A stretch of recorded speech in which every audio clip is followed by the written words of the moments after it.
Whenever you're ready, Kim. All right.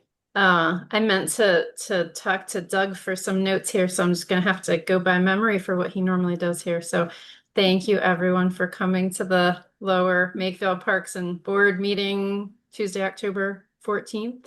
So we'll start with a roll call, right? Mm-hmm. Okay, so on the line, we have Rob Labar, Doug Kraus. Hello. We have Supervisor James McCartney, and in person, Monica Tierney and Mike Blundy. And we are missing Mike Brody, right? Yes. All right. So then next would be the approval of minutes. So we need to approve the September 9th, 2025 minutes. I'll make a motion. Okay. Mike Blundy makes a motion. Do we have a second? I'll second it. Stud. And Doug Kraus seconds. So all in favor of approving the September meeting minutes? Aye. Aye. Okay. Aye. September meeting minutes are approved. All right, so first we have the liaison reports, right? Is someone here from PAA? No. We don't have any. Yeah, nobody's here from the. Okay, so PAA, Lower Makefield football, soccer, tennis, Frisbee, none? No. All right, then moving on to the director's report. Wow, we're just flying. We're flying. So the first thing I have on the agenda, you'll see in your packets, we have some baseline drawings, some estimates, and a memorandum from Carroll Engineering about the project. They are, the three options are 30% design. So what that generally means is at the board meeting tomorrow, the Board of Supervisors will decide which direction they want the engineer to go in. So today, you're the day before the Board of Supervisor meeting, but today, if you guys want to have any discussion on the plans or the phases or have any questions, I know Mike Brody and Doug sent in some questions. So I'm glad to address as much as I can today, but it will be on the Board of Supervisor agenda tomorrow. I had a question that mirrored one of Mike's questions. I printed them out because I need to flip between them and not have them on a screen. So the porta potty question, well, I don't know if it was exactly his question, but the existing bathrooms are going to stay where the existing playground is, correct? Yes, correct. Okay. And then, so I wasn't sure I completely understood the portable restrooms that are in, I understand the portable restrooms down by the tennis courts. That's logical because that's a hike for people to get to the bathroom up by the playground. What are the portable restrooms that are in addition to the existing restrooms by the playground? I think this was one of the board members' suggestions due to the fact that the bathrooms that are there currently are inadequate for the amount of traffic we get at the playground. So I think that's kind of where that stemmed from. And also as far as accessibility goes, there's been some, the bathrooms that are currently there really aren't what they should be for public bathrooms. So I think that's kind of addressing that. Got it. And I know Mike Brody's not here, but one of his concerns was, and I was looking at this too, it's getting rid of not that the slide is a big slide that's there, but it's getting rid of the slide and there's no slide structure in any of the plans. Getting rid of the slide that's currently there? Or okay, no, so the existing slide stays, but for the bigger kid area, there would just be like the toddler slide then, right? No bigger slide? There is right now in this design, no bigger slide. Okay. Is that something that, I know Rob is going to go to the Board of Supervisor meeting tomorrow. Is that something that you want Rob to bring up? I mean, it sounded like in Mike's email, he had concerns about that. And then when I was looking at that, I mean, if the bigger playground is for 5 to 12-year-olds, I do feel like a slide is something that kids in that age bracket would still use if they, if everything is more of a climbing, zip lining type structure thing, if there's some kind of aspect of a slide coming off of something. Okay. Hold on. Yeah, let me- I think I made the same kind of notes in my email, was that there more opportunity to do more traditional playground equipment for that 5 to 12-year-olds versus all the fitness one. I just didn't know if there was a proper balance. It looked like those fitness ones were taking up most of the space other than the swings and a little table in there. But I don't know if there was more of a balance, so to accommodate Mike's request, like a slide and some Okay, Rob, are you getting all of this? Because Or I'm actually traditional- not going to be at the Board of Supervisor meeting tomorrow, so, but Rob will be there, so. And the fitness one wasn't Yeah. in all of them, was it? Yeah. It was just one of them had more of the fitness type stuff, I think. Yes, I think option 3 was more fitness. Here are the options, Mike.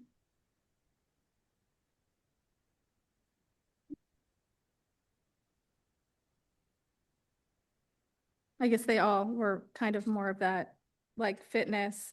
With the fitness ones, you get more bang for your buck. So it's essentially more, you can do more, like some of the traditional playground equipment is very expensive.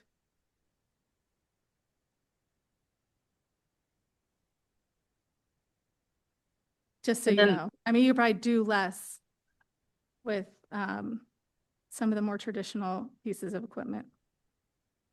And all of My- them have, oh, sorry, Doug, go on. Are the engineers going to be at the Board of Supervisors meeting? I know you mentioned something they might be just dialing in, or are they going to be present? Be honest, I have to look and see what the final discussion was. They may be dialing in. I think I have the same answer for you that I had the other day. I think it's going to be David will be speaking, but hold on.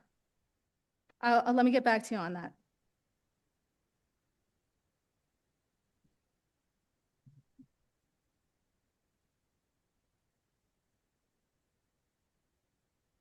Are there any other questions while I'm looking? All of them have some kind of shade structure, right? I think. I feel like that's super important there. Do you have the third one? Does that have a shade structure? That shade structure is only over that like little table, That right? one It's not- table, yeah. It's not a broad shade structure.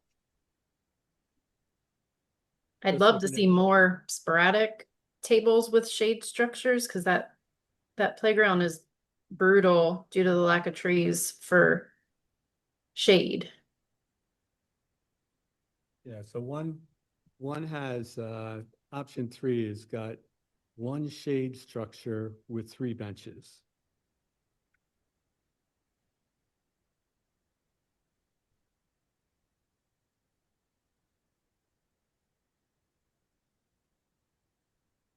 Option 2 has got one shade structure with 3 benches. And the last option has got one shade structure with 3 benches. Which I don't think is sufficient.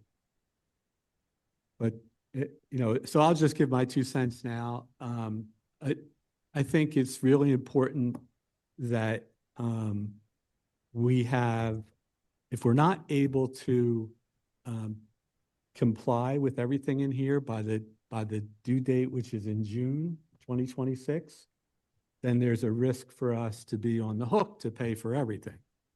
And so I have real concerns that, there are things that could go wrong where we would not be able to perform on this contract, and then we would be stuck with a, $800,000, $900,000 bill that we don't have a way to pay. So I would want some assurances that, that we wouldn't be stuck with it. I'm just taking notes. And honestly, past 2 months, we looked at the ADA, where we need to be, more compliant with that, and the amount of money that, like, Veterans Park is $600,000. Macclesfield Park is $600,000 or $700,000. The pool is $500,000 in order to get ADA compliant, and that money isn't budgeted anywhere. So if we move forward with the grant for $900,000 of things that we're going to do that, require maintenance, I just don't know that that's the right way to spend money, given that there's so much that needs to be done elsewhere.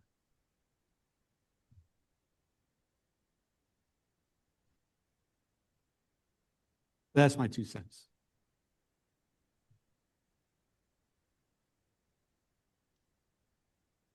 But I would say if they, should we move forward with it, I'd like to see more shade structures. I'd like to see more pavilions. I don't think we need exercise equipment. Well, and the exercise equipment isn't actually at the playground. That's over by the tennis courts, right? I don't think we need it. I don't think we need the exercise equipment either. I like the addition of like the horseshoes and the bocce courts and the things like that. I think those are nice additions over by the tennis courts to get people over there. So that's a positive thing.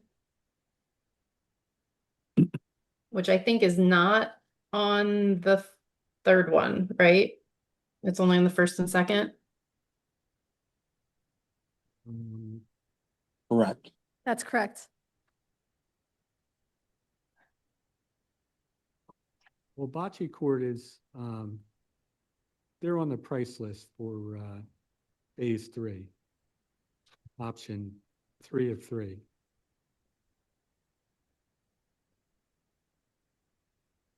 I think option 3 was only at the east side, was only bathrooms. Option 2, I think, was a pavilion, bathrooms, and horseshoes. Yeah, I don't Option see. 1 had bocce, horseshoes, a pavilion, and bathrooms. There's no exercise equipment. All the exercise equipment is really playground, not adult exercise equipment. It's really playground exercise, whatever you want to call it. So that's all of that was on the west side in that various types in options 1, 2, or 3. No, it actually says, I thought that originally, but if you look, it says B1 is the exercise stations, and it's with the bocce courts and the horseshoes over by Okay. the tennis and pickleball. And then on the Is that the option 1? graphic, yeah, so in option 1, B1 is those like 7 exercise equipments, but they're by the tennis courts. Even though they look more playgroundy, I think they're not children's exercise things. I think they're adult exercise things. Yeah, I to Mike's point, but I don't think adults are going to use those. Yeah, and my feedback in my email was on the east side. Like, I don't know about just putting a pavilion and or just bocce or horseshoes over there. It just seems out of place just to drop a bocce court in a horseshoe pit with a big pavilion. Like, it doesn't seem like there's enough over there. And I'd question whether we need that pavilion over there, or even on the west side. We already have 2 pavilions there. So Monica, I need to kind of get a sense is like, do we need a third pavilion at Memorial Park? Even if we don't put it on the east side, do we need another one that's in one of those options to put it on the west side? Is And the if we don't put the thought- pavilion, can we use that money for other things like traditional playground, shade structures versus since we already have two pavilions over there? Like Well, oh, sorry. I just think the east side, till we kind of get resolution on the pickleball courts, like putting a bathroom over there, I'm good with that. Like just adding anything else, I'm not sure like what we want to do over there until we get that resolved. In my opinion, that's my 2 cents. And then if you are recommending a pavilion and or other activities over there, do they look at the parking? Because I've driven over there when if pickleball is full or tennis is full, if you add a reason that pavilion they're recommending has what, like 10 to 12 tables, that could be like 30 or 40 people. Is there even sufficient parking on that side of the park to accommodate that? So that was my other concern. Doug, those are all very good points. I think the pavilion suggestion over on the east side now is just because the pickleballers have no refuge. And having a pavilion over there, I mean, they're having their own parties and bringing tents and, making do right now, but there's no shade option over there. It gets so hot, just as much as the playground. The pickleballers need shade too. But I understand what you're saying about parking. I think that is a true concern, and I see all your points are very valid. So, whatever you guys think.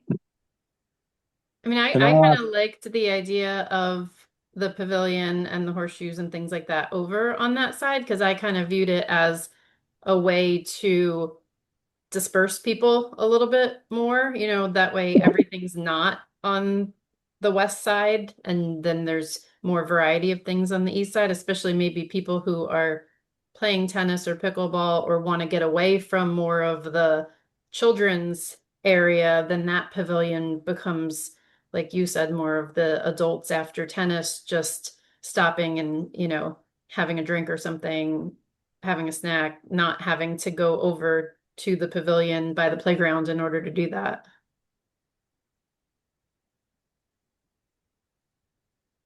Monica, can I ask a question? What is our end goal here?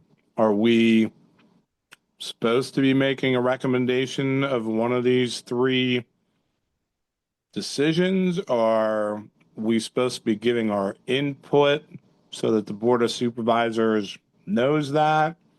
Do we have any say in, hey, we need more shade over on the east side and near the thing? Can we cut out some of this stuff or whatever and focus in on what we think are our needs? Or like, what is our role here? That's a very good question, Rob. I know there are these three options. I know tomorrow a decision has to be made on one of the options. I don't think there's any harm in maybe the board leaning into one of the options and saying, I like this, but I'd actually rather take this off and see this. I don't know that there's any harm in that, but I don't know how much room there is for that. Now, this is only 30% design, so, there's a little bit of room for movement, but I don't think there's that much room. If that makes sense. Like Okay. saying no exercise equipment at this time, I don't think there'd be any problem with that. Or maybe even changing a couple pieces of equipment on the playground. I don't think there'd be any problem with that, but I think the general concept of 1, 2, or 3 needs to be decided. So should we come up with things that we all agree on that are definite? Like if everyone says, let's remove the exercise equipment, we can vote on things that we definitely want to. What is the grant specify? Does it have to have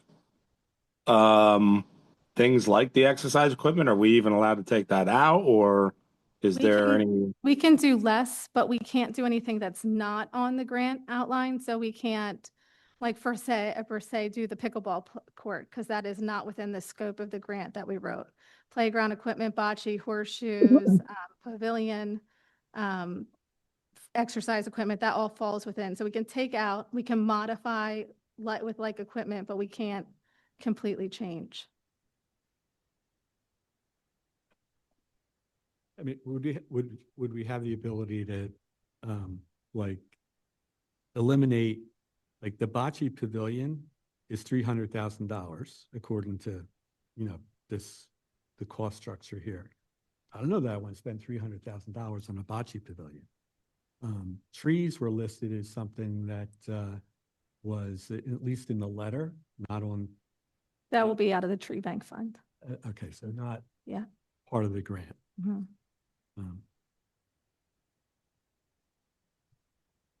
so let me ask you this, like along that lines, we have, were the portable bathroom idea part of the original plan, or is that being put in?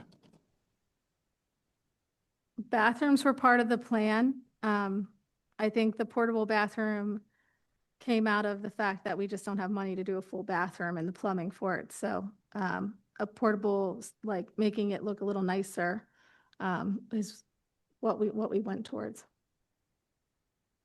I mean, so you couldn't use any grant money for like a new bathroom, or? We would probably be on the hook to pay for everything that's more expensive than the grant. What is a bathroom Unless cost? if we just did a bathroom and that's it. That's what I'm wondering. What does a bathroom cost? I think it'd take up most of the grant, at least a good chunk of it. Is there a big problem with the existing bathrooms that we need another bathroom? I'm going to say yes. Yeah. I mean, from my perspective, I'm going to say yes. I don't know if Monica has, input to that, but I've heard that it is not, so it's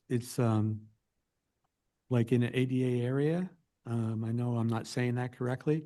And so if there's a child that needs to use the facilities, there's really not the space in the bathrooms that we have now to, realistically for that to take place. So I'm going to say, there is a need for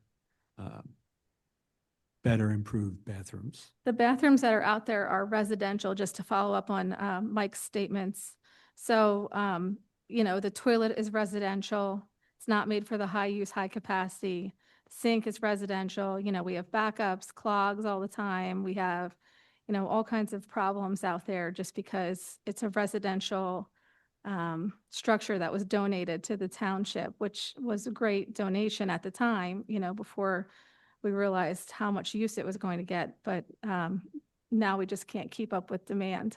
Not to mention, both bathrooms are,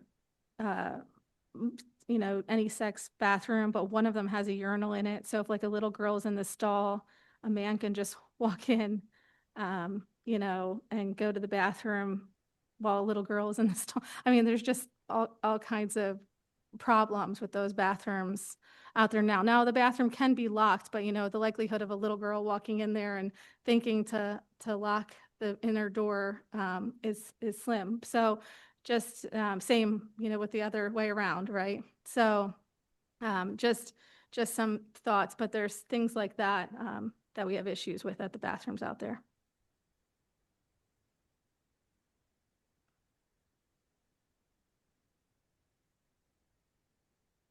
So do we need to make a recommendation for one of the three? I don't know that we all are in agreement specifically on one of the three.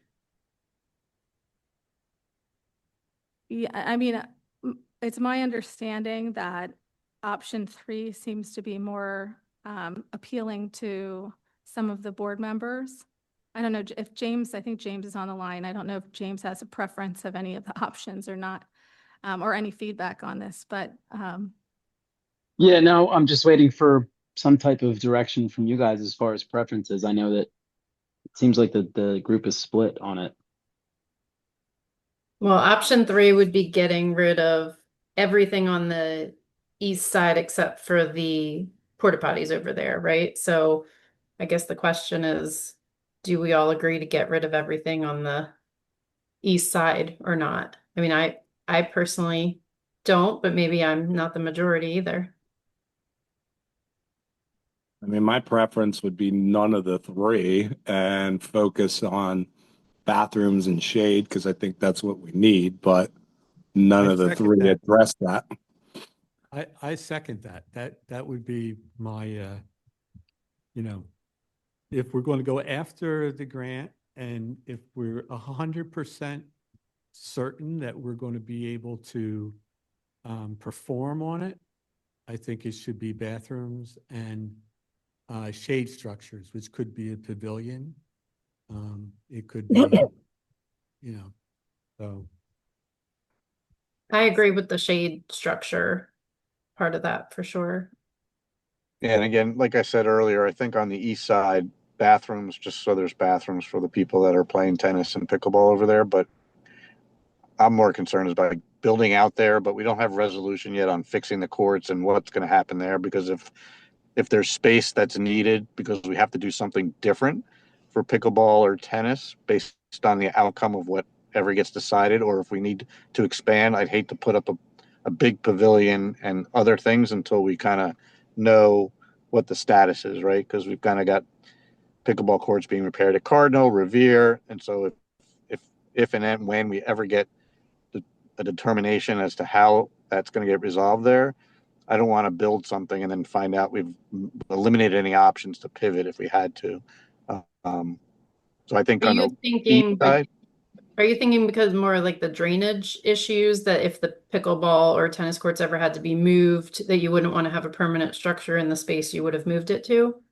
I just, until that we know what's going to be done with that, I just don't want to add any structures that eliminates our flexibility to do something different if necessary. So other than putting the portable bathroom over there so that the pickleball people have place to go to the bathroom, that would be, at least in the short term, the only thing I would do on that side. That's my opinion. And then on the other side, I think, again, I only asked Monica, I think the bathrooms are a great idea. If they're not compliant and they're dated and based on volume of people there, they need to be redone then. And if that's within the grant and that we can use the money for that, that's fantastic. I don't know if we need, because then if you redo them, you don't really need the pad and the porta potties there to accommodate. You could redo the bathrooms that are necessary and would accommodate the number of people are there. And my only question, the shade structure, whether it's in the new playground and there's more shade in there, whether or not we need another pavilion over there. We already have two. It's a trade-off whether it's traditional playground with shading versus another pavilion, right? So just depends. If you're going to take all that money out and you're telling us, Monica, new bathrooms are $900,000, and I don't know how much will be left for. I'm not sure that they're $900,000, Doug, but I know that they're not cheap. I mean, it'd probably be around $500,000 for bathrooms, especially if we Okay. put full bathrooms on the east side. I'm not sure with the grant we'll be able to replace a bathroom. We might be able to put up a new structure, but I don't know that we'd be able to replace an old existing structure, just as a note. That's fair. Understood. But at some point, we're going to have to address those bathrooms anyway, right? Because 100%. So can we make a recommendation that we all agree on option number 3 with leaving the additional bathrooms by pickleball and focusing on bathrooms and shade as a priority? Well, I mean, I'm either going to abstain or I'm going to,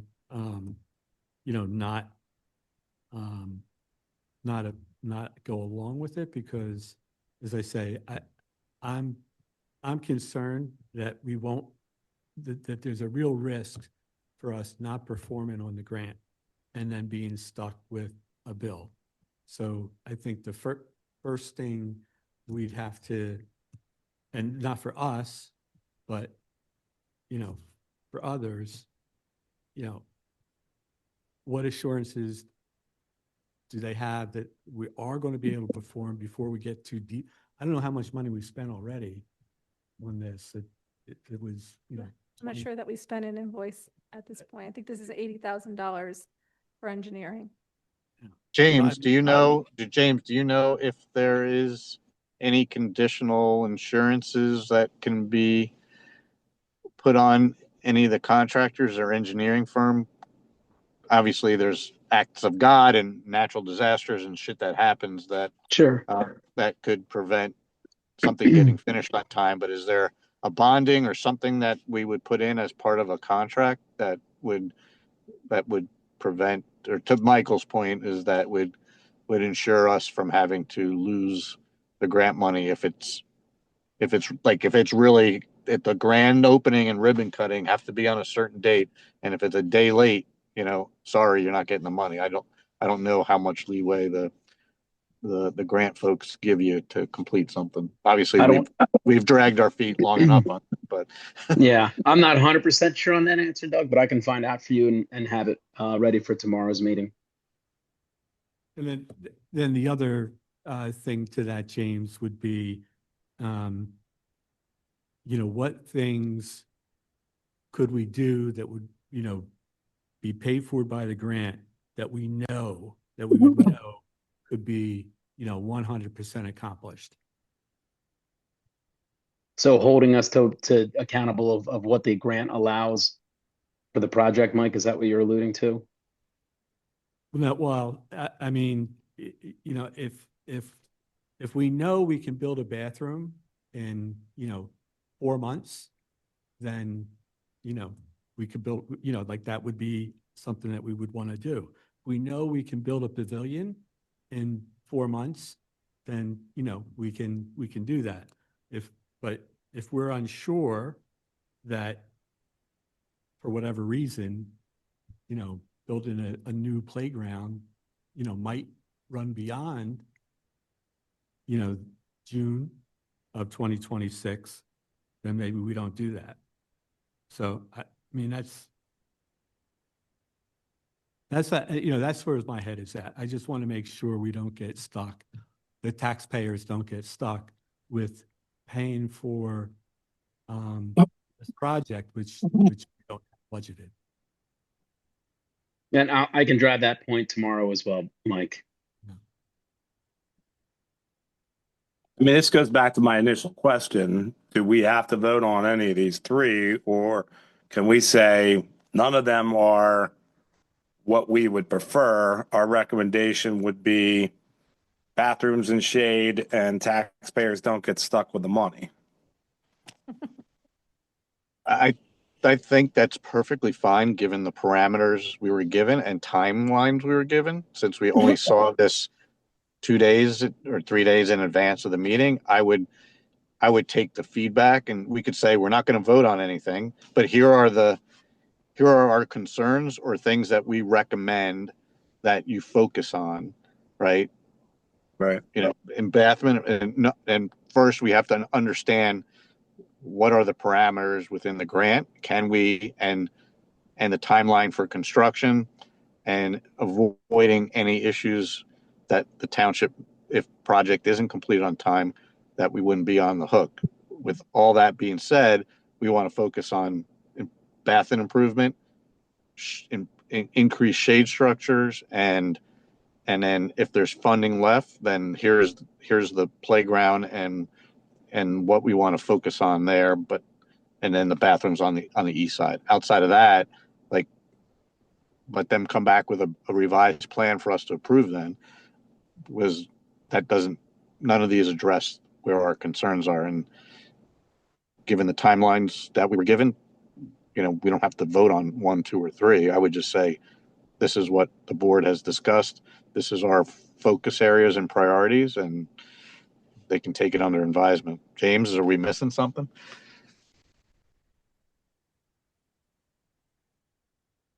Sorry, I had to unmute myself there. No, I think if that's the direction that the board wants to take, if you guys want to go with the sure, it sounds like you're more interested in the sure things that are going to be guaranteed to fit under the grant conditions under the timeline. Is that what I'm getting from everybody?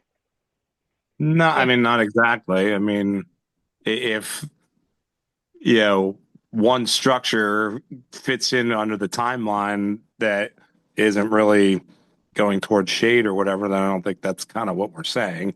I think we would say, like, we'd love to see like our priorities of different things spelled out in some option, but if this is what we have to vote on or have to express, that we think bathrooms and shade are a priority, and that whatever is done gets done in a timely fashion so that we're not getting stuck having to pay the bill. Monica, just a question for you, if you have some expertise in this. If there is situations where we miss dates, what happens with that grant? Is there a threat of us being held holding the bill for that? There is a threat. I'd have to look more at this grant. But there is a threat that we would be held accountable to pay for the remainder. Yeah, for sure. Has that happened in the past? I don't have any specific examples. I just feel if I remember our contract, I have to go back and look. I think we're, in the contract required to finish by our certain due date, or we would be accountable for the fees.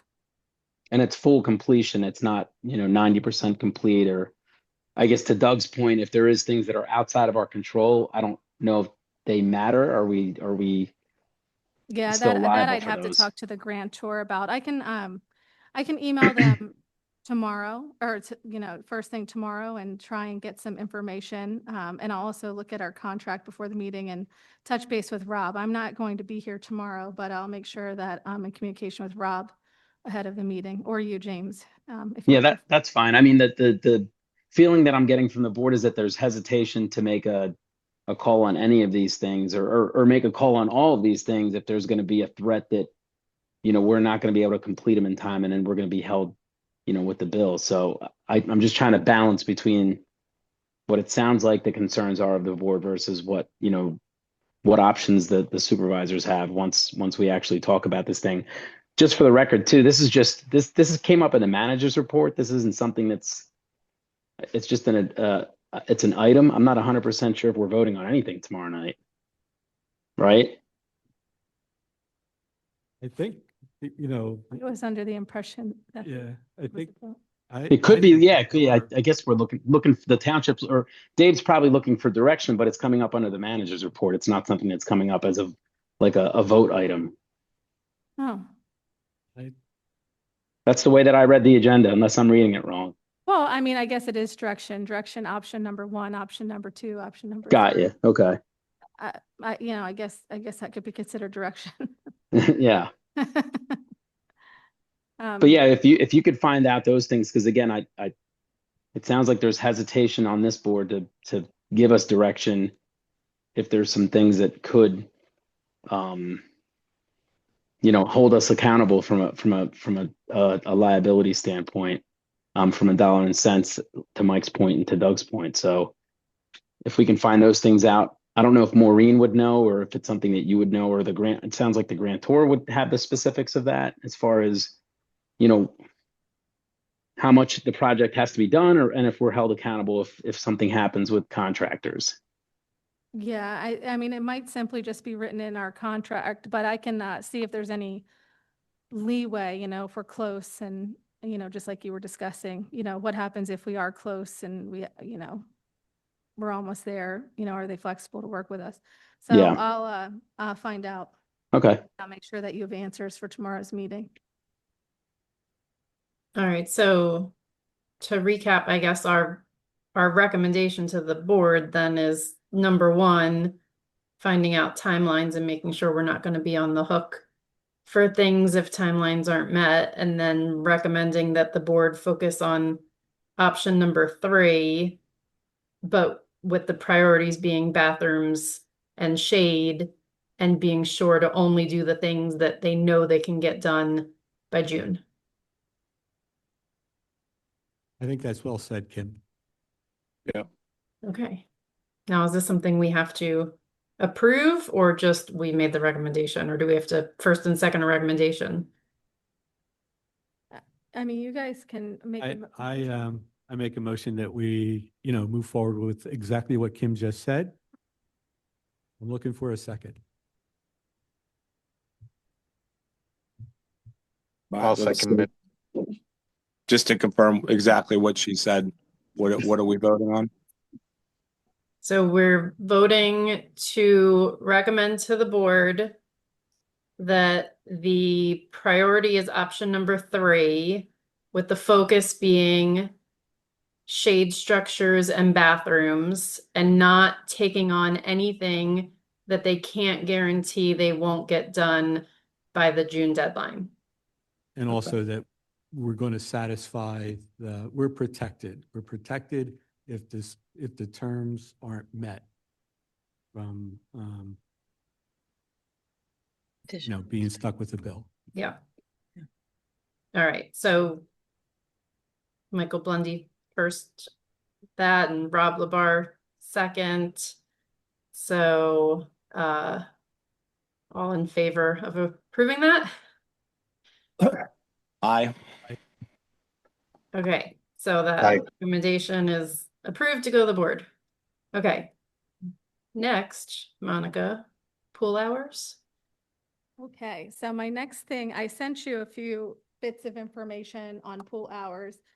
Just to start the discussion with the regulations from the Department of Labor for children who are 14 and 15 during the school year, they have to be done by 7.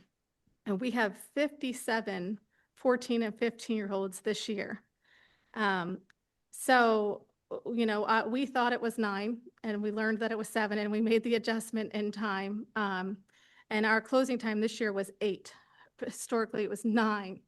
So, that gave us time to close down and clean up and everything. So I'm recognizing that during the school year, being open after 7 just puts us in a position where, we can't guarantee that those kids are done and home or, getting off by 7 o'clock. So that's one end of the spectrum during the school year. And then the other end of the spectrum is that Pennsbury changed their hours for the high school back an hour. So last year we opened at 3:30, and that was hardly we could get our staff there. Now there's 87 minors who are in school. And I'm not sure how many of those are Pennsbury's, but majority of those are Pennsbury students, Pennsbury High School students. And getting them there by 3:30 is just not going to be possible for us. So that leaves us, if we pushed our time back another hour, with 2.5 hours a day, Monday through Friday, open. So I gave the board a couple options. One, that we open from, that 4:30 to 7 o'clock time frame, Monday through Friday, to make sure that our staff get home on time. Or that we decide whether we want to open at all Monday through Friday. Now, is it worth it if we can only be open 2.5 hours a day? Or if we want to do some sort of hybrid, and that might be something that we have to work through, but some sort of hybrid where we, only bring the swim team in, and I only need 4 or 5 staff to run that, and I can do that, and I know that I'll have, older kids. While I do have older kids, that are over 15 years old, I don't have enough reliable kids during the school year, because a lot of our kids are athletes staying after school and doing things, like, track and field, or, their spring sports, baseball, or, whatever it is that they're into. So getting that many people who are over the age of 15 there to operate the pool is just not going to work during the school year. And I can't guarantee consistency in being open. We might have to close pools here or there, and it just wouldn't be regular. So I just wanted to make sure that I brought all of those things. I gave you a whole bunch of data points, how many people are visiting the pool during that year, I, talked to each one of you individually. I hope that I gave you everything that you need. Glad to have a discussion, see what your thoughts are, as we look to proceed.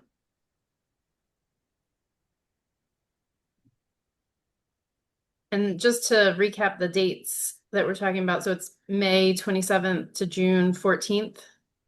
Is that accurate? It'd be the first 3 weeks. Sorry, I think I have it in the memo. It's the first 3 weeks and then the last week because the pool The is Labor open. Day week, yeah. Yeah. Yep. Yeah. And I see where you put the data for the first 3 weeks. Do we have the same data on that last week in case we, voted on something where at the end of the summer, we stayed open, but not the beginning? Well, we're usually not open during the school year. This year, Labor Day just. Oh, there's no data because it's the Yeah. first time in years. It's okay. Yep. Yeah. Never mind. Sorry, I'd love to provide that for you, but it doesn't Yeah. exist.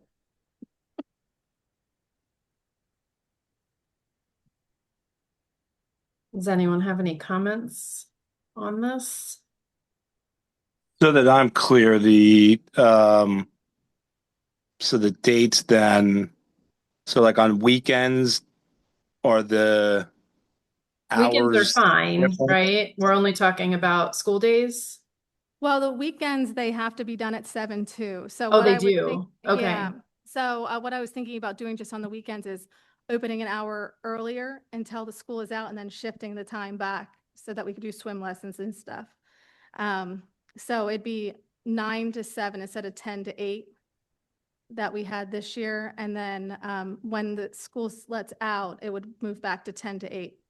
Well, actually, I propose that we do for Friday and Saturday nights, we stay open till 9 this year, just because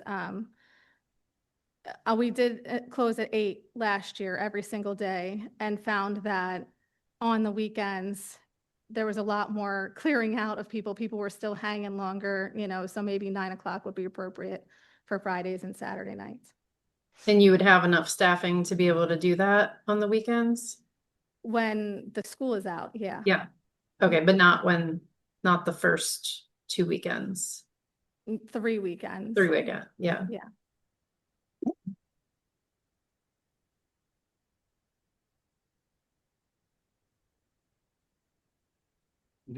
Does the holiday count as the school? Like with Memorial Day, could we have? It seems as though that the only things that is summer break and winter break. Those are the only times where the hours are more flexible, so they don't really impact us. Summer break is summer break and we're open and we adjust our hours. So it's any like official break or maybe a spring break, but a regular holiday is still 7 o'clock.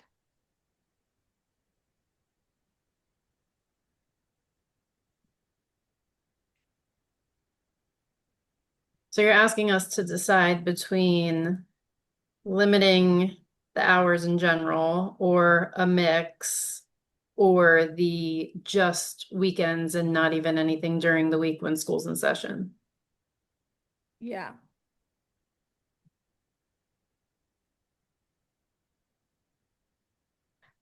I know this is a not fun decision. So unfortunately, it's something we have to make. I'm looking at fees for next year and, when we're open really kind of matters to the whole fee discussion, right? Do we need to increase fees? Can we even increase fees? Because at this point, I feel like we're at a breaking point, so, we're going to have discussions. And, if we do bring our hours on Saturdays and Sundays to 9 o'clock, it's almost a break even compared to last year. But we are still taking away some hours that we gave last year. And last year we closed early too. So I don't know. It's a tough one. When do you need to make this decision by? Well, I need to have the fees done before budget. So hopefully in this meeting. So no time to put a survey out or anything like that. No. And I'll tell you what people will say in a survey. no one's gonna want our hours to change. Yeah. I mean, I could tell you that. I guess Well- my concern or my question is if we went with the like limited or the hybrid and we brought people in on the weekdays, but now we're decreasing the hours, is it worth it to be open for the limited hours? Are enough people going to come during the limited hours, or is it going to be the type of thing where we would have been better off just saying we're only open on weekends until school's out? I mean, I looked at the information you sent out with the number of users for those first, week, first couple weeks while school's still in session, and there was a lot, of usage during that week. So I would say, if we can't be open, past 7, that we should try to, we should be open to 7. Well, and that's the thing is yes, there was a lot of usage. Was it because we were open later? And if we closed at 7, would people have said, oh, that's not enough time after, by the time you get home from school and get there, you have to turn around and pack up? Would that decrease the usage a lot? But there's really no way to know.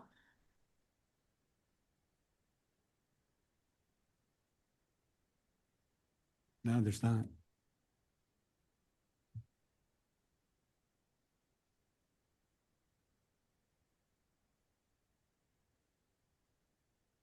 And just to Rob, be you- clear, Monica, the surrounding townships and their pools, they don't open until school begins or is done. They open on weekends till school Right. is done. Yeah, we're the only municipal pool that I know of that is open on weekdays. And I think a few of them open for only their swim team during that time. But they're not open in full. That would be my recommendation, that we follow suit with that. I think it's the easiest way.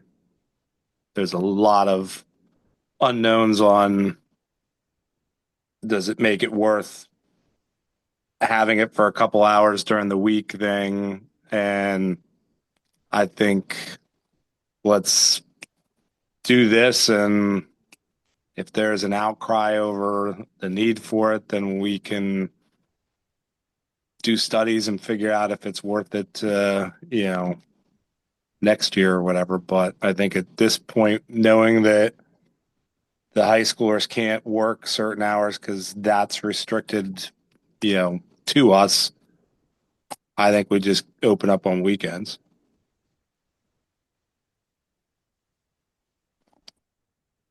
Doug, do you have any thoughts?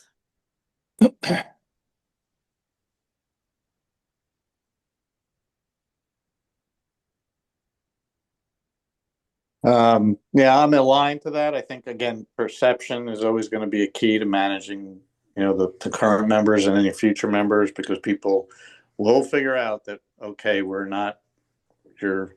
So I think, Monica, it's going to come back to the fees, right? Because you're saying if there's a potential change in fees and less availability for our members to use the pool, that's somebody's going to bring that up. So I think we just have to be mindful. We're restricted in terms of the availability of labor, and based on demand, it doesn't make sense to have these certain days open. But we also then have to be mindful of what that fee structure is going to look like potentially for next year, because they'll be like, hey, we're paying more, but less availability potential for pool hours.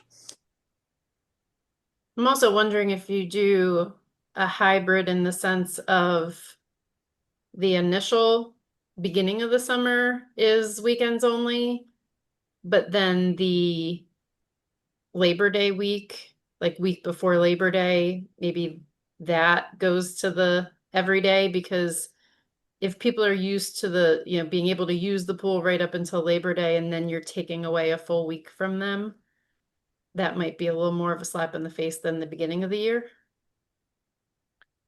That's going to be our hardest time to run the pool, just because all of our college students go away too. Oh, So we yeah. have, that's probably going to be our most difficult week of the year, Kim, to be Okay. honest. We already struggle when they leave, and then when the kids are, I mean, it is going to be mostly 14 and 15-year-olds, that last week. I mean, So- the other thing, Monica, is to make up some of those hours, maybe in the peak, like in July, like when this year we said we were closing at 8, maybe, and stay open till 9, so that you try to recoup some hours in July and August. Obviously, if people aren't showing up, then you can always close early, but you can work it so that the whatever maybe on that front end hours that you might lose, you can add them back in somewhere else, either opening an hour earlier or staying open an hour later in the summer months. So there might be some give and take in terms of net total hours that the pool's open, that it's not like you're not taking away 3 weeks of whatever the total hours accounts to. Maybe you can add some of them back in July and August, either open a little earlier or stay open a little later. I mean, not to play devil's advocate, but do we really need to dig that deep into the weeds? I mean, what do some of the other townships do? Like the ones that aren't opening up during the school year, they did that the previous years before, correct? And we compared our prices to them. So our prices are still in comparison with them, and they were getting a little bit more from us with a couple weeks open during the school year, which we can't really do staffing wise. So I don't think we're giving back anything that people aren't getting from other municipalities, correct? Well, Rob, our prices are higher than all the other municipalities, but we're the only people that have 4 pools. We're the only Right. high dive. We're the only slide. We have a lot more infrastructure to maintain. So really, that's what they're paying for. It's not hour to hour. Most of the pools in the area close at 7 or 8. I mean, we're not out of line with an 8 o'clock closure, to be honest. We were the latest pool open. And we were the only ones open on weekdays during the school year. So, it's not, aside from the NAC or like a private pool, our hours are very in tune with other pools in the area. Just, I was a gate attendant at the pool for a summer, and honestly, the 8 to 9 hours, between 8 and 9, there were days where there's more staff than patrons. So like, that just makes sense to, not on the weekends, but, during the week. What really I would kind of like want you to, sharpen your pencil and, could you do, like Friday, Saturday, Sunday with, a normal type, schedule. And maybe we don't do Monday, Tuesday, Wednesday, Thursday, we're closed, but could you do, be open on Friday? We could be open on Friday, but it'd still have to be 4:30 to 7. I mean, maybe there's enough older people there I mean, you have to see, how many, 16, 17s you have. And, Friday is not a big, I don't think there's a lot of practices going on Friday. Might not be right about that, but I mean, if we're going to not do during the week, I'd like to see, could we do a day or 2 during the week? But like we've lost membership. So, people are, there is price elasticity, definitely. And, if we raise prices again, and we're reducing hours, there's bound to be people who say, is this really worth it? Well, I don't think there's any scenario where we can raise prices and reduce hours at the same time. Yeah, I think we should. Why are we raising prices? We should not raise prices, my opinion. I don't think we Where- are, right? But you're just saying if we were to, or, Well, I think, are we? Have you?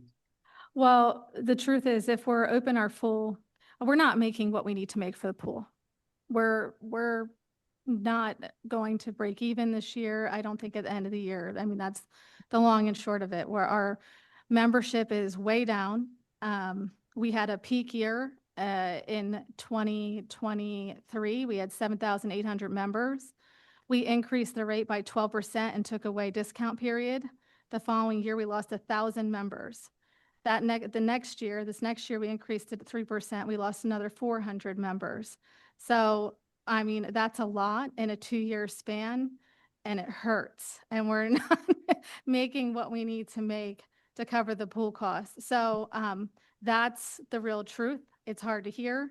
And if we can't think of creative ways for pricing and structure, and I'm not saying raising is the right thing, maybe family caps, or maybe raising non-residents rates a little bit, or maybe looking at places where we've lost and try like the teens and the 20-somethings and find something that's more, interesting to them to try to get them into the pool and, spending their money so that we bump up our membership again. But we are at a place where we need butts in seats, or, swimmers in the pool, or whatever you want to say. But that's the hard truth. So, and as long as we continue to keep all the amenities and want to maintain them, we're going to have to think of some real creative pricing. So maybe reducing the hours is something that would help us get there.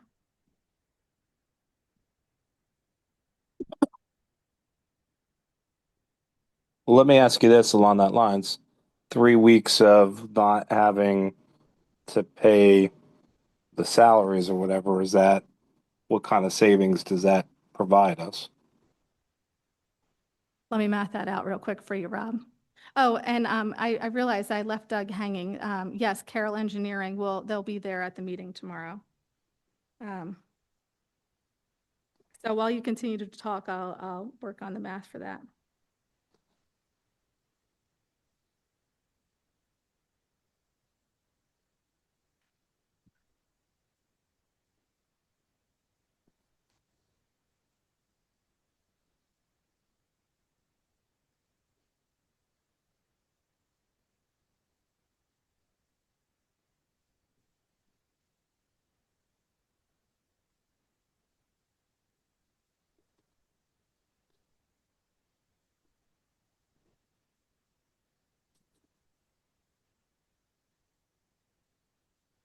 About $28,000.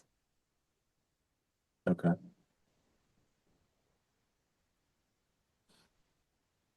the year that we lost the 1,000 people, you said was the year we raised rates and removed the discount period. Do we know what we attribute the 1,000 loss to? Was it more the discount period? Was it more the raising rates, or was it something completely unrelated, like everyone in the township decided to put in an in-ground pool instead of going to a public pool? Well, I don't think 1,000 people put in pools that year. No, I'm being sarcastic.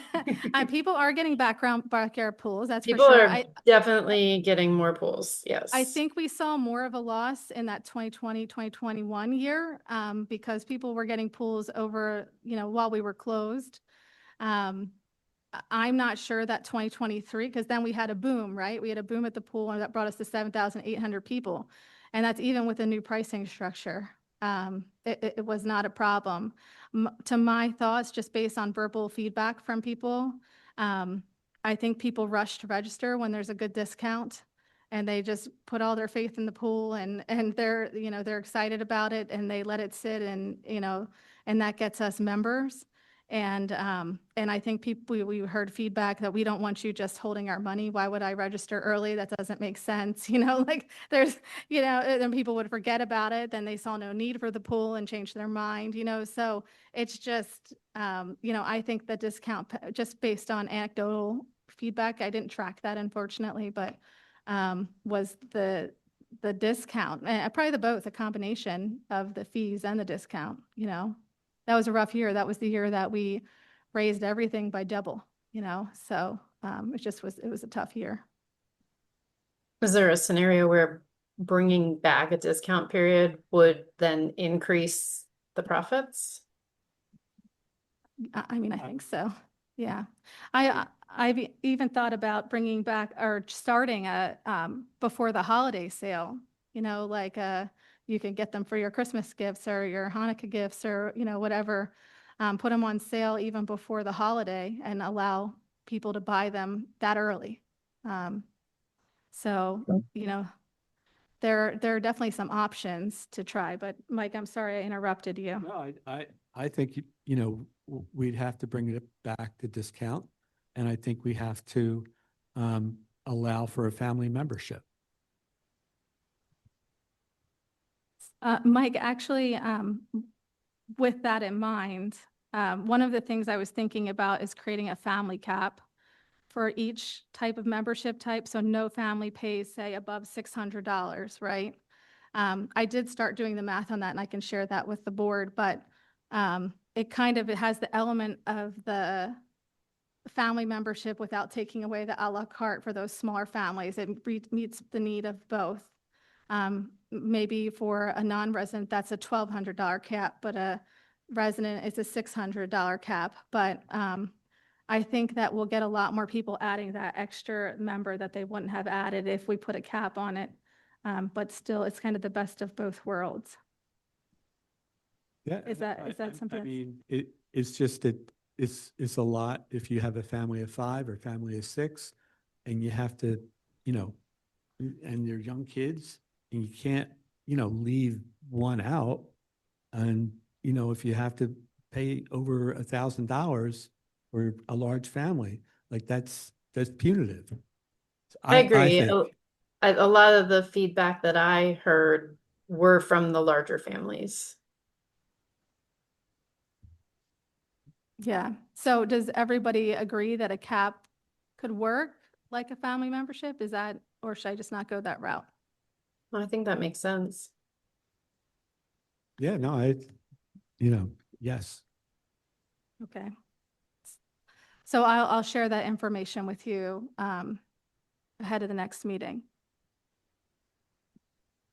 So it sounds like we're leaning towards the just be open on weekends, go for even, you know, possibly the idea of the extended weekend hours, and then look towards discount periods and family caps and things additionally. Is that accurate? Yes, I think so. Just the family cap, I mean, so you could have as many family members as you have in your family that live with you. It's not that, you know, you can't have any more than 4 come to the pool. It's like you only have to pay for Up to, 4 or 5 or whatever. so if you had a family of 3 and it was less than $600, you would pay whatever that cost is. But if you have a family of 5 and it would have been more than $600, the most you'll pay is $600. Yeah, as an example. Yeah, as an example.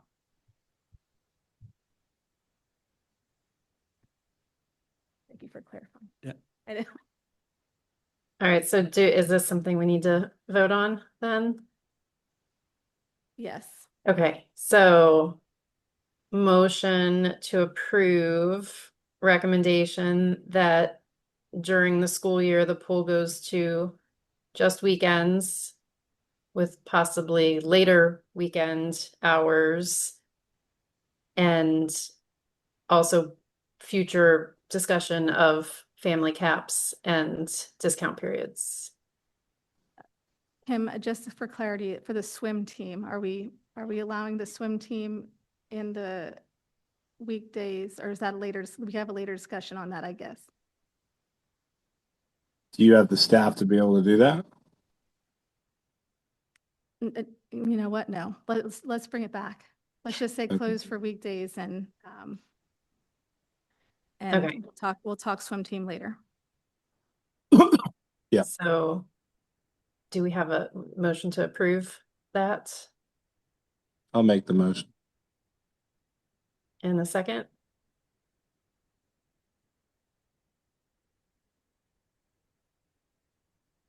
I'll second.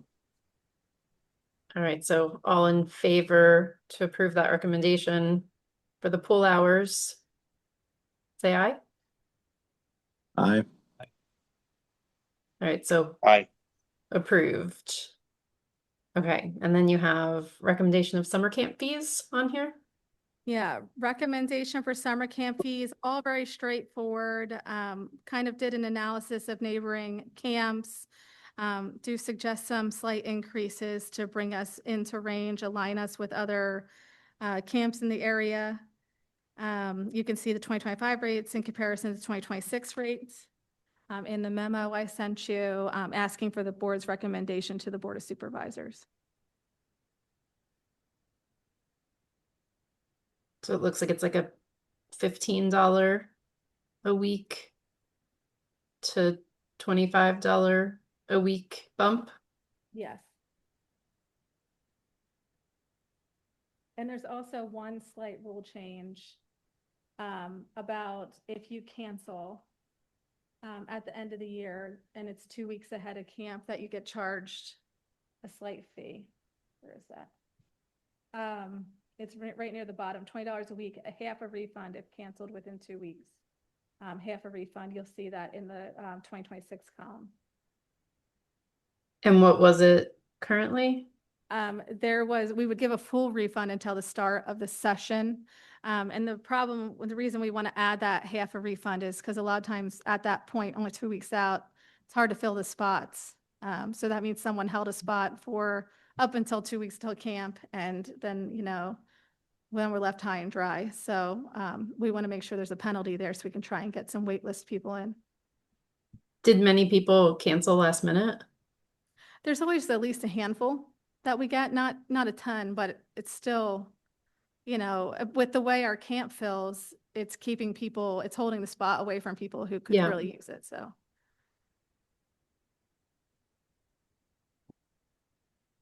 Anyone have any questions about that? Rob? Doug? No. Makes sense. All right, so motion to approve the summer camp recommendation to the Board of Supervisors? Oh, gee. I'll make the motion. Second. All right, so all in favor of approving the summer camp recommendation to the Board of Supervisors as Monica has it written? Aye. Aye. Approved. General fee discussion? Actually, we talked about most of the fees that I wanted to talk to you about, or just the concepts with the pool earlier. So unless if there's something that anybody has certain feelings on, I have no other further discussion. Nope. No? All right. So moving on to public comment, is there anyone there for public comment? Lori is here. No public comment. Before we adjourn, Kim, do you mind Yep. if I, next month, our meeting is on Veterans Day. And I wanted to see if you want to meet, I'm sure we can meet, but I wanted to make sure that we're going to have a quorum here. If not, we can change the date. There's a few open dates. I think Katie sent out a list. So if you can't come on Veterans Day, that's fine, but we do need to come up with an alternative. We have too many things kind of hanging we can't skip a month. Monica, I thought Veterans Day was off because the building's closed, so it's not if Oh, we weren't can't allowed come. to have Veterans Day? Okay. Well, can you just verify? Because the way I read that it was a holiday and we weren't able to use the building, but if it is accessible and everybody's okay with showing up that night, then I would recommend proceed unless someone tells us otherwise, but maybe I misunderstood. I mean, that could have been it. Let me just I don't know if I'll be able to get the answer fast enough. So let me just email everybody. I hope it's on everybody's radar and I'll send it out and we'll see what we can do. I mean, as of right now, if we can meet on Veterans Day, can everybody come? I will not be here on the 11th. Okay. Anybody else? I keep looking at you. You don't want in here for me to look at you or Lori. Well, we have to, Mike Brody's our quorum, so even if Mike and Rob and I can go, we still need a fourth, so. Yeah. Okay. All right. So let's just, I'll send an email out. We'll work it out for the next meeting. All right, so motion to adjourn. I'll make the I make motion to that- adjourn. I second that. Okay, all in favor of adjournment? Aye. Right. Okay, meeting is adjourned. And everyone, thank you very much and have a great night. Nice job. All Kim. right, thank you. Well, thank you. Great job, Kim. Thank you. Thank Thanks, you. y'all. Thanks, everybody. Bye.